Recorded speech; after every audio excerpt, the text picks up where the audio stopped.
Hello friends, welcome to our Sayali fashion designer channel आणि मी आहे सायली। तर तुम्हा सर्वांचं आपल्या आजच्या नवीन अशा छानशा व्हिडिओमध्ये मी मनापासून खूप खूप स्वागत करते। तर कसे आहात तुम्ही? नक्की मस्त आणि मजेत असणार आहे। आणि चला आता आपण आपल्या छानशा व्हिडिओला सुरुवात करूयात। तर बघा मग आज मी तुमच्यासोबत खूपच सुंदर अशी latest trending blouse design share करणार आहे। कारण बऱ्याचदा आपल्याला साडीनुसार ब्लाउज डिझाईन कशी बनवावी हे सुचत नाही, त्याचबरोबर काहीतरी वेगळी युनिक सुद्धा बनवायची असते। सो आजची जी काही डिझाईन आहे यामुळे नक्कीच आपल्या साडीला आणि ब्लाउजला खूप सुंदर असं लुक येईल। आणि सगळ्यात महत्त्वाचं म्हणजे मी तुम्हाला याची कटिंग आणि स्टिचिंग दोन्ही पण अतिशय सावकाश स्टेप बाय स्टेप आणि खूप काही महत्त्वाच्या टिप्स अँड ट्रिक्स सांगणार आहे, जेणेकरून तुम्हाला आपला आजचा हा व्हिडिओ बघून अशी छानशी ब्लाउज डिझाईन बनवणं खूपच सोपं जाईल। ठीक आहे, सो चला मग आता वेळ न घालवता आपण आपल्या आजच्या छानशा व्हिडिओला सुरुवात करूयात। आणि हा व्हिडिओ तुम्ही स्किप न करता पूर्ण नक्की बघा, जेणेकरून तुम्हाला आपला आजचा हा व्हिडिओ बघून अशी छानशी ट्रेंडिंग ब्लाउज डिझाईन बनवणं खूपच सोपं जाईल। ठीक आहे, तर हे बघा इथे तुम्ही बघू शकतात की हा आहे ब्लाउज पीस आणि त्याला कॉन्ट्रास्ट असा गोल्डन कपडा यूज करून आपण खूप सुंदर अशी ब्लाउज डिझाईन बनवणार आहोत। तर बघा मग ब्लाउजचा बॅक पार्ट आणि अस्तरचा बॅक पार्ट असं दोन्हींची आपण इथे ऑलरेडी कटिंग करून घेतलेली आहे। एवढंच नाही तर त्याचं मेजरमेंट किती आहे तर ते सगळ्यात आधी मी तुम्हाला सांगते, म्हणजे तुम्हाला तुमच्या मापानुसार या डिझाईनसाठी कशा पद्धतीने मार्किंग, कटिंग, स्टिचिंग करावीत हे सहजच लक्षात येईल। तर बघा इथे ब्लाउजची उंची आहे 13, 1 इंच मार्जिन, असं टोटल आपण इथे 14 इंचाला मार्किंग करून घेतलेली आहे। त्यानंतर आपण याचं गळा रुंदी आणि शोल्डर असं टोटल टाकलेलं आहे इथे 5.5 इंच आणि 2.5 इंचाची इथे आपल्याला गळा रुंदी घ्यायची आहे। तर 2.5 इंचाला मी लगेचच इथे मार्किंग करून घेते। त्यानंतर याचा जो काही मुंडा आहे तर तो सुद्धा आपण इथे 5.5 इंच घेतलेला आहे। 1.5 ला मार्किंग करून बॅक साईडच्या मुंड्याचा शेप सुद्धा दिलेला आहे। इथून घ्यायचा आहे छातीचा चौथा भाग म्हणजे 8, 8 चौक 32 अधिक 1.5 इंच मार्जिन, असं टोटल 9.5 इंचाला मार्किंग करून हा बॅक पार्ट आपण इथे कटिंग करून घेतलेला आहे। आता सगळ्यात आधी आपल्याला गळ्याची जी काही मार्किंग आहे तर ती अस्तरच्या बॅक पार्टवर करायची आहे। तर ते आता सगळ्यात आधी आपण इथे करून घेऊयात। तर बघा मग आता मी जो काही आपला ब्लाउजचा बॅक पार्ट आहे तर तो इथे साईडला ठेवून घेते आणि अस्तरच्या बॅक पार्टवर वरच्या साईडला 2.5 इंच गळा रुंदीची आपण आधीच मार्किंग करून ठेवलेली आहे। त्यानंतर तुमचा जेवढा गळा असेल त्यामध्ये 1/2 इंच एक्स्ट्राचं मार्जिन ऍड करायचं। तर बघा इथे जो काही गळा आहे तर तो आहे टोटल 9 इंच, 1/2 इंच मार्जिन, असं टोटल आपण इथे 9.5 इंचाला मार्किंग करून घेतलेली आहे। त्यानंतर खालच्या साईडला सुद्धा इथे 2.5 इंच गळा रुंदीची मार्किंग आपल्याला करून घ्यायची आहे। आणि त्यानंतर पट्टीच्या सहाय्याने इथे ही लाईन ड्रॉ करून हा बॉक्स आपल्याला काढून घ्यायचा आहे। तर ही आपली बेसिक स्टेप आहे, तुमचा गळा कुठलाही असो त्यासाठीची। आता ही मार्किंग झाल्यानंतर आपल्याला जो काही आपला मेन शेप आहे गळ्याचा तर तो इथे ड्रॉ करून घ्यायचा आहे। तर बघा मग सगळ्यात आधी आता काय करायचं आहे, खालच्या साईडने 1 इंचाला मार्किंग करायची आणि पुन्हा त्याच्या खाली सुद्धा 1 इंचाला मार्किंग करायची। त्यानंतर इथून हा गोलाकार शेप आपण ड्रॉ केलेला आहे आणि हा मॅच करायचा आहे आपल्याला शोल्डर पर्यंत। म्हणजे अशा पद्धतीने हा आपला मेन गळ्याचा आकार इथे फायनली आहे। आणि त्यानंतर बघा आता इथे कोपऱ्यावर सुद्धा 1 इंचाची मार्किंग करून घ्यायची आहे आणि त्याच्या खाली सुद्धा 1 इंच। आता हे पॉइंट जॉईन करून या पद्धतीने गोलाकार शेप द्यायचा आहे। आणि बघा मग ही इथे आपण मार्किंग करून घेतलेली आहे। ठीक आहे, तर अशा पद्धतीने संपूर्ण गळ्याची मार्किंग आपली इथे झालेली आहे। तर आता जी काही मार्किंग आहे एक्झॅक्टली त्यावर कटिंग करून घ्यायचं आहे। तर बघा हा आपला मेन गळा आपण सगळ्यात आधी कटिंग करूयात। तर इथे जी काही मार्किंग होती एक्झॅक्टली त्यावरच आपण कटिंग करून घेतलेली आहे। त्यानंतर आता इथे पिना लावून घेऊयात खाली बघा इथे सुद्धा, जेणेकरून आपला मधला शेप कट होताना वर खाली व्हायला नको, त्यासाठी ही स्टेप खूपच इम्पॉर्टंट आहे। आणि अतिशय व्यवस्थित काळजीपूर्वक आपल्याला हा मधला अस्तरचा जो काही पार्ट आहे तर तो कटिंग करून घ्यायचा आहे। ठीक आहे, तर बघा अशा पद्धतीने मग गळ्याची परफेक्ट अशी आपली इथे कटिंग करून झालेली आहे आणि मार्किंग सुद्धा। तर आता आपण इथे स्टिच करायला सुरुवात करूयात। तर सगळ्यात आधी बघा आता काय करायचं आहे आपल्याला, इथे जो काही आपला ब्लाउजचा बॅक पार्ट आहे ना तर तो इथे सगळ्यात आधी आपल्याला सरळ ठेवून घ्यायचा आहे। आणि त्यानंतर आपण जो काही कटिंग केलेला अस्तरचा बॅक पार्ट आहे तर तो त्यावर ठेवायचा आहे। तर बघा मग या पद्धतीने मी ठेवून घेतलेला आहे अस्तरचा सुद्धा। आणि आता हे व्यवस्थित गळा रुंदी वगैरे मॅच करायची आहे, कमी जास्त वगैरे होऊन द्यायचं नाहीये। त्याचबरोबर सेंटरला इथं पिना लावून घेतल्या, जेणेकरून स्टिचिंग करताना ते आपलं तिरकं वगैरे व्हायला नको आणि स्टिच करणं आपल्याला सोपं जावं यासाठी। तर बघा मग आता सगळ्यात आधी काय करायचं आहे, आपल्याला मधल्या शेपला टीप मारायची आहे. त्याआधी ह्या दोन्ही साईडच्या शोल्डरला सुद्धा एक एक पिन लावून घेऊयात, जेणेकरून शोल्डर आपलं स्प्रेड व्हायला नको आणि मग गळारुंदी वाढली नाही तर शोल्डर उतरण्याचे सुद्धा चान्सेस राहणार नाही. तर बघा हा मधला शेप आहे ना, तर तिथे कडेकडेने साधारणतः 1/2 इंच एवढं मार्जिन ठेवून आपल्याला टीप मारून घ्यायची आहे. टीप मारताना एकसारखं मार्जिन राहील याची काळजी घ्यायची आहे आपल्याला, कारण आता इथे कसं आहे ना, आपण कुठेही कॅनव्हास पेपर वगैरे यूज केलेला नाहीये, त्यामुळे आपण जशी टीप मारू तसाच आपला हा शेप येणार आहे. त्यासाठी सगळ्यात इम्पॉर्टंट आहे की आपण अतिशय काळजीपूर्वक सावकाशपणे इथे कडेकडेने 1/2 इंच म्हणजे स्टेपच्या 2 लाईन एवढं मार्जिन ठेवून टीप मारून घ्यायची आहे. तर बघा मग अतिशय व्यवस्थित काळजीपूर्वक आपण इथे टीप मारून घेतलेली आहे.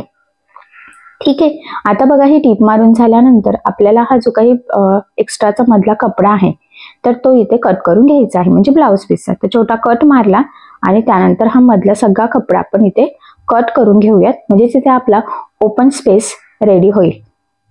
तर बघा अतिशय काळजीपूर्वक कट करायचा आहे, काहीही एक्स्ट्रा आपल्याला इथे नकोय, जेवढं अस्तर आहे त्या लेवलमध्ये ठेवायचं आहे. त्यानंतर आता इथे छोटे छोटे कट्स मारायचे आहे, जेणेकरून ज्यावेळेस आपण हा पार्ट आतमध्ये फोल्ड करू अस्तरचा तर तो प्रॉपर फिनिशिंग सहित फोल्ड व्हावा आणि हा जो काही आपला शेप आहे तर तो एकदम व्यवस्थित यावा, त्यासाठी ही स्टेप खूप इम्पॉर्टंट आहे. अजून महत्त्वाचं म्हणजे कट्स मारताना ब्लाउजला कट्स जाणार नाही याची सुद्धा काळजी घ्यायची. आणि बघा मग त्या छोट्याशा शेपमधून आपण हा अस्तरचा कपडा फोल्ड करून इकडच्या साईडला तो व्यवस्थित प्रेस करून सरळ करून घेतला. आता सगळ्यात आधी हा जो काही आकार आपण आतमध्ये फोल्ड केलेला आहे तर तिथे द्यायची आहे दाबटीप. तर बघा मग दाबटीप देताना काळजी घ्यायची आहे की आपला अस्तरचा जो काही कपडा आहे आतला तर तो वरती दिसणार नाही, जेणेकरून आपली फिनिशिंग बिघडायला नको. तर फिनिशिंगसाठी ही खूपच महत्त्वाची टीप आहे, त्यामुळे अतिशय सावकाश आणि काळजीपूर्वक आपल्याला खरं तर इथे ही दाबटीप देऊन घ्यायची आहे. म्हणजे हा शेप जर व्यवस्थित आला तर बाकीचं आपल्याला स्टिच करणं सोपं जाईल. जर हा शेप चुकला तर सगळी डिझाईनचं लुकच जाईल. सो तसं होऊ नये त्यासाठी अतिशय सावकाश आणि काळजीपूर्वक बघा संपूर्ण शेपला आपण इथे दाबटीप देऊन घेत आहोत. तर बघा हा मध्ये ओपन होता, त्यामुळे सगळ्यात आधी आपल्याला हा शेप इथे रेडी करावा लागला. तुम्ही हा शेप कॅनव्हास वर लावून सुद्धा करू शकता. ठीक आहे, तर तसा एखादा व्हिडिओ मी तुमच्यासोबत नक्कीच शेअर करेल. तर बघा ह्या पद्धतीने हा मधला आकार एकदम प्रॉपर फिनिशिंग सहित रेडी झाला. त्यानंतर आता काय करायचं आपल्याला, अस्तर आणि मेन फॅब्रिक म्हणजे अस्तर आणि ब्लाउज पीस कडेकडेने सर्व साईडनी आहे तसं जोडून घ्यायचं. आता हे जोडताना जेवढं शक्य आहे तेवढं कमीत कमी मार्जिन इथे आपल्याला पकडायचं आहे, कारण हे मार्जिन आपण कुठेही कॅल्क्युलेट केलेलं नसतं, म्हणजे कटिंग वगैरे करताना. त्यामुळे मग ह्या पद्धतीने व्यवस्थित जोडून घ्यायचं. त्याचबरोबर हे जोडताना कुठेही गोळा होणार नाही, तिरकं जाणार नाही. तर या छोट्या मोठ्या गोष्टींची सुद्धा आपल्याला इथे काळजी घ्यायची आहे. आणि सगळ्यात महत्त्वाचं म्हणजे गळारुंदी सुद्धा ताणायला नको, म्हणजे स्प्रेड व्हायला नको. तर हा पॉईंट सुद्धा खूप इम्पॉर्टंट आहे. तर बघा अतिशय व्यवस्थित काळजीपूर्वक आपण इथे टीप देत आहोत, म्हणजे जेवढं शक्य आहे तेवढं कडेने टीप आपल्याला द्यायची आहे.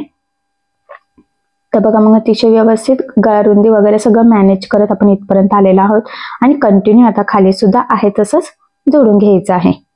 आता बघा महत्त्वाचा पुढचा पॉइंट आहे तो म्हणजे आता हे जोडून झाल्यानंतर आपल्याला जे काही ब्लाउज पीसचा एक्स्ट्राचा कपडा आहे तर तो सगळ्या साईडचा कट करून घ्यायचा आहे. कारण तुम्हाला सगळ्यांनाच माहित आहे अस्तरवर आपण परफेक्ट कटिंग करतो आणि ब्लाउज पीसचा कपडा आपण थोडासा एक्स्ट्राचा मार्जिन ठेवून कटिंग करत असतो, जेणेकरून ते आपल्याला स्टिच करताना सोपं जावं. सो खास त्यासाठी मग ह्या पद्धतीने व्यवस्थित जोडून त्यानंतर एक्स्ट्राचा कट करून परफेक्ट मापाचा बॅक पार्ट रेडी करायचा पुढची डिझाईन बनवण्याच्या आधी.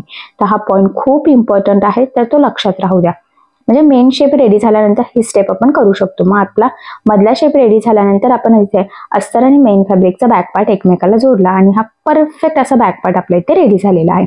आता आपण इथे पुढचं स्टिच करायला सुरुवात करूयात. सगळ्यात आधी आता हा जो काही मेन गळा आहे ना तर तो प्रॉपर फिनिशिंग सहित झालेला नाहीये, त्यामुळे इथे आता आपल्याला गळापट्टी लावून हा गळा प्रॉपर फिनिशिंग सहित करावा लागेल, किंवा तुम्ही इथे गोल्डन कलरची पायपिंग सुद्धा लावू शकतात. तर ते तुमच्या चॉईसवर डिपेंड आहे. पण इथे मी आता गळापट्टीच लावते आणि तुमच्या हेही लक्षात येईल की गळापट्टी लावताना जर कसे कानाकोपरे असतील तर कशी लावायची, कारण की गोल गळ्याला लावणं सोपं असतं पण याला अवघड असतं. तर बघा 1-1 इंचाच्या 2 पट्ट्या इथे तिरक्या कपड्यामध्ये आपण मार्क केलेले आहे. आता मार्किंग केलेला कटिंग करून घेऊयात, कारण तुम्हाला सगळ्यांनाच माहित आहे की आपल्याला ज्यावेळेस गळापट्टी लावायची असते कुठलाही गळा असो तर आपल्याला स्ट्रेचेबल कपडा लागतो, म्हणजेच तिरका, आणि तिरका कपडा हा स्ट्रेचेबल असतो, म्हणून तिरक्या कपड्यामध्ये आपल्याला पट्ट्या ह्या काढून घ्यायच्या असतात. तर 2 पट्ट्या इथे कट करून घेतल्या. आता त्या आपण जॉईंट देऊन घेऊयात, कारण की एक पट्टी तर आपल्याला गळ्याला पुरणार नव्हती यासाठी. सो बघा अशा पद्धतीने डबल टिप देऊन ही पट्टी रेडी करून घेतली. त्यानंतर आता ती पट्टी आपण गळ्याला लावायला सुरुवात करूयात. तर ही जी काही पट्टी आहे तर ही आपल्याला बघा डबल फोल्ड करून लावायची आहे. तर बघा डबल फोल्ड केली आणि या पद्धतीने व्यवस्थित गळ्याच्या साईडने ठेवत साधारणतः पाव इंच एवढं मार्जिन ठेवत आपल्याला गळ्याच्या साईडला लावून घ्यायची आहे. अजून एक महत्वाचं म्हणजे इथे कोपऱ्यावर बघा ती पट्टी ह्या पद्धतीने व्यवस्थित फोल्ड करायची आहे आणि मग ती टीप मारून घ्यायची आहे. जर चौकोनी गळा असेल तरी सुद्धा तुम्हाला सेम ह्याच पद्धतीने गळापट्टी लावून घ्यायची आहे. बऱ्याचदा आपल्याला ज्यावेळेस गळा चौकोनी असतो, पंचकोनी असतो, तर आपल्याला कळत नाही कशा पद्धतीने गळापट्टी लावावी. तर सेम हीच मेथड आपल्याला फॉलो करायची आहे. म्हणजे हे बघा कोपऱ्यावर इथे ह्या पद्धतीने ती पट्टी फोल्ड करायची, जेणेकरून गळ्याचा आकार आपल्याला जसा हवा आहे तसाच प्रॉपर फिनिशिंग सहित यावा. त्यासाठी ही स्टेप खूपच इम्पॉर्टंट आहे. ठीक आहे. तर बघा मग ह्या पद्धतीने आपण इथे हे लावून घेतली. एक्स्ट्राची पट्टी कट करूयात. आता याला छोटे छोटे कट्स मारायचे आहे आणि महत्वाचं म्हणजे कट्स मारताना कुठेही ब्लाउजला कट जाणार नाही याची सुद्धा आपल्याला थोडीशी काळजी घ्यायची आहे. हा पॉईंट खूप इम्पॉर्टंट आहे, सो लक्षात राहू द्या. त्याचबरोबर अजून एक महत्वाचा पॉईंट आहे, तो म्हणजे कानाकोपऱ्यावर सुद्धा व्यवस्थित कट्स मारायचे, जेणेकरून ज्यावेळेस आपण ही पट्टी आतमध्ये फोल्ड करू तर ती प्रॉपर फिनिशिंग सहित फोल्ड होऊन त्याचा गळ्याचा आकार व्यवस्थित यावा यासाठी. तर बघा मग या पद्धतीने व्यवस्थित कडेकडेने मी प्रेस करून घेत आहे आणि इथे बघा इझिली फोल्ड होतोय आणि गळ्याचा आकार सुद्धा व्यवस्थित येतोय. तर बघा पट्टी ह्या पद्धतीने आतमध्ये फोल्ड करून आता आपण इथे वरच्या साईडला दाबटीप देऊन घेऊयात. तर बघा आता इथे सुद्धा दाबटीप देताना काळजी घ्यायची आहे की जो काही आपला अस्तरचा आतला पट्टीचा कपडा आहे तर तो वरती दिसायला नको, जेणेकरून आपली फिनिशिंग बिघडणार नाही. तर फिनिशिंग साठीची ही खूपच महत्वाची टिप आहे. तर ही सुद्धा तुम्ही व्यवस्थित आठवणीने फॉलो करायची आहे. तर तुमच्या इथे लक्षात येईल की किती व्यवस्थित काळजीपूर्वक मी लावत आहे आणि याचा जो काही कानाकोपरा होता तर तो सुद्धा व्यवस्थित फोल्ड झालेला आहे. म्हणजेच तुमच्या नक्कीच लक्षात आलं असेल की कशा पद्धतीने जर तुमचा असा कोपरा असेल चौकोनी गळ्याला, पंचकोनी गळ्याला किंवा अशा पद्धतीचा आकार असेल गळ्याचा, तर कशा पद्धतीने गळापट्टी लावायची आहे ती. ठीक आहे. तर बघा व्यवस्थित काळजीपूर्वक इथे मी दाबटीप देऊन घेतलेली आहे आणि तुम्ही इथे बघू शकतात की फिनिशिंग सुद्धा खूपच सुंदर आलेली आहे. ठीक आहे. तर बघा इथपर्यंत आपलं हे रेडी झालेलं आहे, म्हणजे गळ्याची पण फिनिशिंग झालेली आहे. आता कमरेची फिनिशिंग बाकी आहे, पण ते टक्स टाकल्यानंतर आपण ते करणार आहोत. तर बघा मी सगळ्यात आधी सेंटरला इथे मार्किंग करून घेतलेली आहे. त्यानंतर इथे आपल्याला कॉन्ट्रास्ट कपडा यूज करायचा होता. तर बघा तो इथे घेतलेला आहे आणि त्याची 2 इंचाच्या म्हणजे ह्या पद्धतीने फोल्ड करून 1 ते 1.25 इंचाची पट्टी आपल्याला कट करून घ्यायची आहे. तर 2 पट्ट्या मी इथे कट करून घेते, जी आपल्याला इथे डिझाईन बनवण्यासाठी लागणार आहे. तर बघा मग सोबतच 2 पट्ट्या कट करून घेतलेल्या आहेत. त्यानंतर त्या ह्या पद्धतीने फोल्ड करून 1 इंच रुंदी राहील ह्या पद्धतीचं मार्जिन ठेवत आपण सिंपल अशी सरळ एक टीप मारून घेतलेली आहे. तर दोन्ही पण पट्ट्यांना सोबतच मारून घेऊयात. तुम्हाला जर यापेक्षा कमी म्हणजे कमी रुंदीची जर पट्टी हवी असेल तर तुम्ही तसंही करू शकता. ठीक आहे. त्या दोन्ही पट्ट्या इथे आपल्या रेडी झालेल्या आहेत. त्यानंतर जे काही एक्स्ट्राचं आहे तर ते आपण इथे कट करून घेऊयात, म्हणजे ही पट्टी व्यवस्थित सरळ होईल, फोल्ड होईल आणि जास्त त्या ठिकाणी जाड सुद्धा होणार नाही, जेणेकरून पुढची डिझाईन बनवणं आपल्याला सोपं जावं यासाठी. आता साधारणतः 1.5 ते 2 इंचाची पट्टी आपल्याला इथे कट करून घ्यायची आहे. आता सगळ्यात आधी ही पट्टी आपण सरळ करून घेऊयात. तर मी इथे सिंपल असं स्क्रूड्रायव्हरच्या सहाय्याने पट्टी सरळ करून घेतलेली आहे. बघा ती छोटीशी कट केली होती ती सुद्धा, आणि ही जी काही मोठी आहे ना तर ती सुद्धा सेम त्याच पद्धतीने इथे कट करून घेते, म्हणजे सरळ करून घेतली. आणि सरळ केल्यानंतर कटिंग करायची आहे, आधीच कटिंग करायची नाहीये. आणि बघा मग या पद्धतीने कट केलेले आहे. ठीक आहे. तर एकाच साईजच्या करायच्या आहे, म्हणजे आपल्याला स्टिचिंग करणं सोपं जाईल आणि सेम सुद्धा होतील त्या. तर बघा टोटल ह्या 4 रेडी झालेल्या आहेत. तर 4 आणि 4 8 म्हणजे एका पट्टीचे 4. तर एवढ्या 8 आपल्याला इथे लागणार आहे. आता आपल्याला सुई धाग्याने इथे छोटेसे बो बनवून घ्यायचे आहेत. तर 8 आपल्याला लागणारच आहे. जर कमी पडलं तर आपण एखादा एक्स्ट्रा बनवून घेऊयात, किंवा जर एक्स्ट्रा असेल तर ठीक आहे ते साईडला ठेवू शकतो, पण 8 तरी आपण इथे बनवूनच घेऊयात, मग नंतर बघूयात. तर बघा मी सुईमध्ये इथे 4 पदरी दोरा ओवून घेतलेला आहे. त्यानंतर ह्या पद्धतीने ते छोट्या छोट्या प्लेट्स टाकत सुई धाग्याने पॅक करायचं आहे. आणि ते पॅक केल्यानंतर तिथे मध्ये आपल्याला एक गोल्डन मनी ओवून घ्यायचा आहे. तर तुम्ही तिथे छोटंसं बटन किंवा मोती पण लावू शकतात, पण स्किन कलरचा हा कपडा आहे त्यामुळे तिथे मोती पण उठून दिसणार नाही. तर छोटंसं गोल्डन बटन मी इथे लावलेलं आहे. तुम्ही सिंपल पट्टी करून जरी लावली तरी सुद्धा ते छानच दिसेल. तर बघा मग सिंपल असं छानसं बो आपल्या इथे रेडी झालेला आहे. सेम ह्याच पद्धतीने आता उरलेले सगळे बो आपल्याला इथे रेडी करून घ्यायचे आहेत. तर मी इथे बनवून घेते. तर बघा मग फायनली सगळे बो आपल्या इथे तयार झालेले आहे आणि आता मी म्हटल्याप्रमाणे ते आपण ह्या डिझाईनला लावायला सुरुवात करूयात. तर बघा मग इथे या पद्धतीने ठेवायचे आहे. आपण जे काही एक्स्ट्राचं आहे ना बोचं साईडचं तर ते नंतर कट करूयात, पण आता आपण डायरेक्ट आहे तसंच ठेवून घेऊयात आणि हे टिप मारून जोडून घेऊयात. ठीक आहे, ते एवढा डिस्टन्स आपल्याला ठेवायचा आहे. तर बघा मी स्टार्टिंगला व्यवस्थित इथे लॉक केलेलं आहे आणि मग कंटिन्यू आता थोडंसं सेम डिस्टन्स मेंटेन ठेवायचं आहे. जर तुम्हाला खूप जवळ लावायचे असेल तर तुम्ही लावू शकतात किंवा यापेक्षा तुम्हाला लांब लावायचे असेल तर तुम्ही तसंही लावू शकतात, काही प्रॉब्लेम नाही. ठीक आहे, तर बघा मग या पद्धतीने व्यवस्थित सगळ्यात आधी तर आपल्याला एक साईडने स्टिप मारून घ्यायची आहे. फक्त एवढंच आहे की ते बरोबर सेंटरला येईल म्हणजे आपला मनी, तर याची थोडी काळजी घ्यायची आहे, नाहीतर ते एका साईडने होण्याचे चान्सेस सुद्धा असू शकतात. तर बघा मग व्यवस्थित थोडं पकडत आपण हे इथे बो लावून घेत आहोत. मी म्हटल्याप्रमाणे डिस्टन्स थोडा सेम मेंटेन करायचा आहे, जेणेकरून डिझाईन पण छान दिसेल आणि सगळ्यात महत्त्वाचं म्हणजे फिनिशिंग सुद्धा. ठीक आहे, तर बघा इथे हे बो लावून घेतलेले आहे एक साईडने. आता दुसऱ्या साईडने व्यवस्थित टिप मारून घ्यायची आहे आणि ते पॅक करून घ्यायचे आहे. तर जेवढा आपला मधला डिस्टन्स आहे ना तेवढाच डिस्टन्स इथे ठेवायचा आहे. त्यामुळे अतिशय व्यवस्थित आणि काळजीपूर्वक इथे आपल्याला टिप मारून घ्यायची आहे. बघा या पद्धतीने. ठीक आहे, मोजूनच घ्यायचा आहे, खूप ताणू नका जर, कारण की जर तुम्हाला डिस्टन्स जास्त ठेवायचा असेल तर तो टिप मध्ये होऊ शकतो. सो त्यामुळे व्यवस्थित मोजूनच आपल्याला इथे हे करायचं आहे. आणि बघा एकदम प्रॉपर असं आपण इथे हे टिप मारून घेतली. त्यानंतर मी म्हटलं होतं बोचं जे काही एक्स्ट्राचं आहे ना तर ते आपण नंतर कट करून घेऊयात, म्हणजे कमी पडण्यापेक्षा थोडं एक्स्ट्राचं बरं. खालच्या साईडला पण थोडंसं एक्स्ट्रा आहे तर ते सुद्धा आपण इथे कटिंग करून घेऊयात. ठीक आहे, तर बघा मग ह्या पद्धतीने किती सुंदर असे व्यवस्थित एकसारखे बो आपण इथे लावून घेतलेले आहे. त्यानंतर आता इथे आपल्याला एक लेस लावायची आहे. तुम्ही तुमच्या चॉईसनुसार कुठलीही लेस लावू शकता, कारण बाजारामध्ये खूप वेगवेगळ्या प्रकारच्या डिझाईन्सच्या लेस अवेलेबल असतात. पण तुम्हाला कशी हवी आहे त्यावर ते डिपेंड आहे, किंवा तुमच्या कस्टमरला कशी हवी आहे त्यानुसार तुम्ही ते लेस यूज करू शकता. तर बघा मग मी सुद्धा एक दोन चेक करून बघितलं कुठली छान दिसते, पण या डिझाईनला ही सिंपल अशी गोल्डन कलरची लेस मॅच होते. सो त्यामुळे मग मी इथे सिंपलच घेतलेली आहे, कुठलाही डिझायनर वगैरे घेतलेली नाही. आणि सगळ्यात आधी हा जो काही मधला शेप आहे ना तर तिथेच लेस लावून घेऊयात म्हटलं. कोपऱ्यावर व्यवस्थित ती फोल्ड करायची आहे.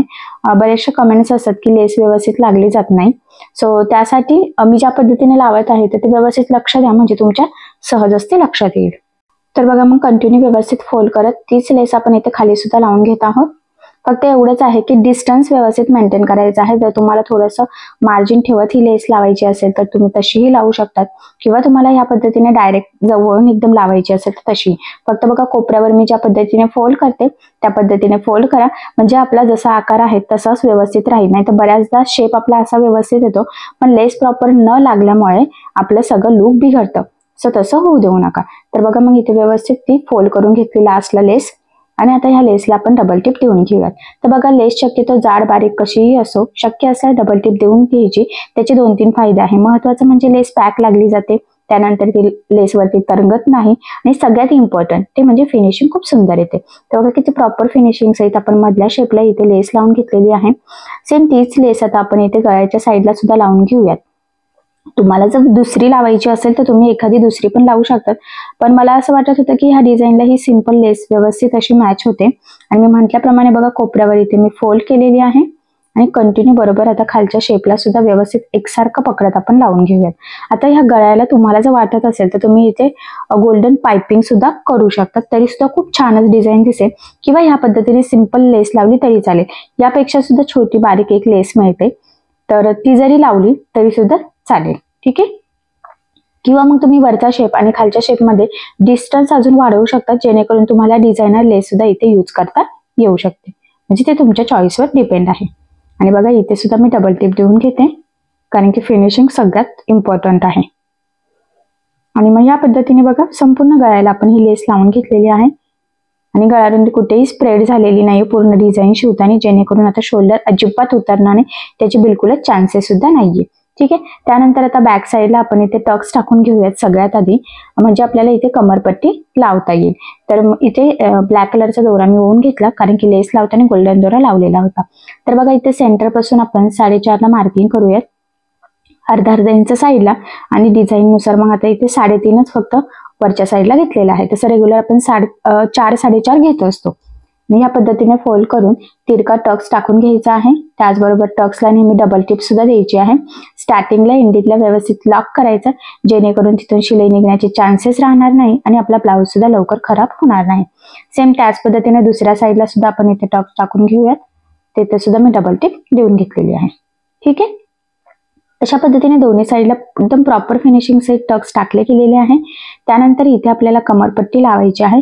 तर कमरपट्टीसाठी पट्ट्या इथे कट करूयात. तर 1 ते 1.25 इंचाची पट्टी आपल्याला इथे सफिशियंट आहे. तर आपल्याला इथे जॉईंट द्यावा लागणार आहे. तर बघा, मग एक पट्टी सरळ दुसरी उलटी ठेवायची आणि 1/2 इंच एवढं मार्जिन ठेवून एक टिप मारली की सरळ करून पुन्हा एक दाब टिप द्यायची, जेणेकरून कुठे जॉईंट आहे हे लक्षात नाही येत आणि फिनिशिंग आणि फिटिंग दोन्ही पण छान येतं. त्यानंतर बघा, सरळ व्यवस्थित मी ही पट्टी एकदा करून घेते आणि आता हा पार्ट सरळ ठेवायचा, त्यावर पट्टी ठेवायची आहे आणि अर्धा इंच एवढं मार्जिन ठेवून आपल्याला इथे ही पट्टी जॉईन करून घ्यायची आहे. कारण तुम्हाला सगळ्यांना माहित आहे, उंचीमध्ये 1 इंच आपण एक्स्ट्रा घेत असतो. तर अर्धा इंच आपलं कमरेत जातं आणि अर्धा इंच आपलं शोल्डरमध्ये जातं. त्यामुळे इथे अर्धा इंच गेलेला आहे. त्यानंतर पट्टी आतमध्ये फोल्ड करून वरच्या साईडला दाबटीप देऊन घ्यायची आहे. आणि इथे सुद्धा दाबटीप देताना काळजी घ्यायची आहे की जो काही आपला अस्तरचा कपडा आहे तर तो वरती दिसणार नाही, जेणेकरून आपली गळ्याची फिनिशिंग बिघडायला नको. तर फिनिशिंगसाठीची ही सुद्धा खूप इम्पॉर्टंट टिप आहे. तर ही तुम्ही आवर्जून फॉलो करा. ठीक आहे. तर बघा, मग अशा पद्धतीने इथे आपली कमरपट्टी लावून झालेली आहे. ब्लाऊज पूर्ण झाल्यानंतर आपण तिथे हातशिलाई करणार आहोत. त्यानंतर इथे आपल्याला रेडीमेड गोल्डन कलरचे नॉट लावायचे आहे आणि त्यासाठी सिंपल असे आपण इथे लटकन बनवून घेणार आहोत. तर गळ्याचा मधला जो काही ब्लाऊज पीसचा कपडा होता तोच इथे घेतलेला आहे आणि 2 चौकोन इथे कट करायचे. त्यानंतर ते आपल्याला बघा या पद्धतीने फोल्ड करून कडेने एक टिप मारून जॉईन करून घ्यायचे आहे. सेम दोन्ही पण. ठीक आहे. आता हे या पद्धतीने झाल्यानंतर साईडचा एक्स्ट्राचं कट करून घ्यायचं आहे, जे काही थोडंफार एक्स्ट्रा असेल ना ते. आणि त्यानंतर बघा, आता ह्या पद्धतीने ते मध्यभागी बरोबर दोन्ही टोकं फोल्ड करायचं, त्यामध्ये नॉट टाकून इथून ह्या पद्धतीने टिप मारून घ्यायची आहे. इथे टिपला स्टार्टिंग एंडिंगला व्यवस्थित डबल टिप द्यायची आहे, म्हणजे तिथून शिलाई निघण्याचे चान्सेस राहणार नाही. सेम दुसऱ्या साईडला पण तसंच केलं. त्यानंतर एक्स्ट्राचं कट करायचं आहे साईडचा आणि आता आपण हे सरळ करून घेऊयात. ठीक आहे.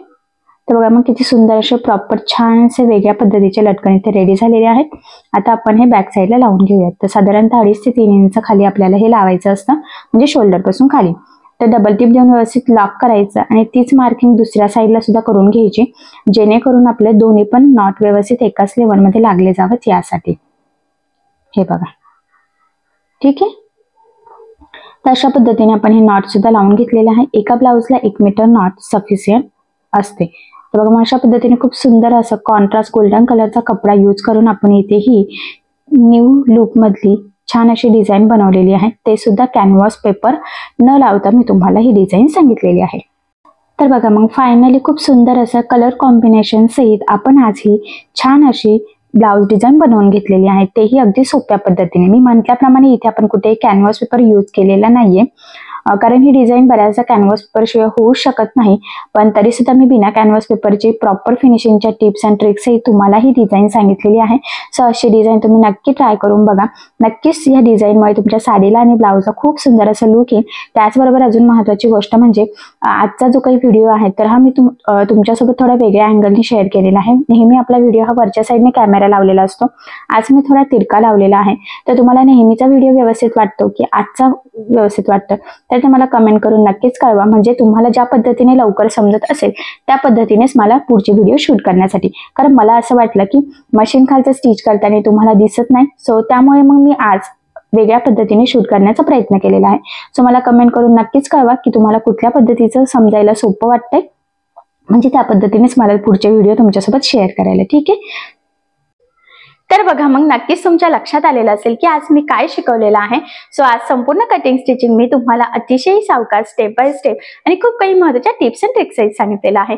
त्याचबरोबर मी तुम्हाला हे अगदी सावकाशपणे आणि सोप्या पद्धतीने सांगण्याचा सुद्धा प्रयत्न केलेला आहे, जेणेकरून तुम्हाला आपला आजचा हा व्हिडिओ बघून अशी डिझाईन सहज बनवता येईल. सो तुम्ही नक्की ट्राय करून बघा आणि जर तुम्हाला काही प्रॉब्लेम येत असेल तर मला कमेंट करून नक्कीच कळवा.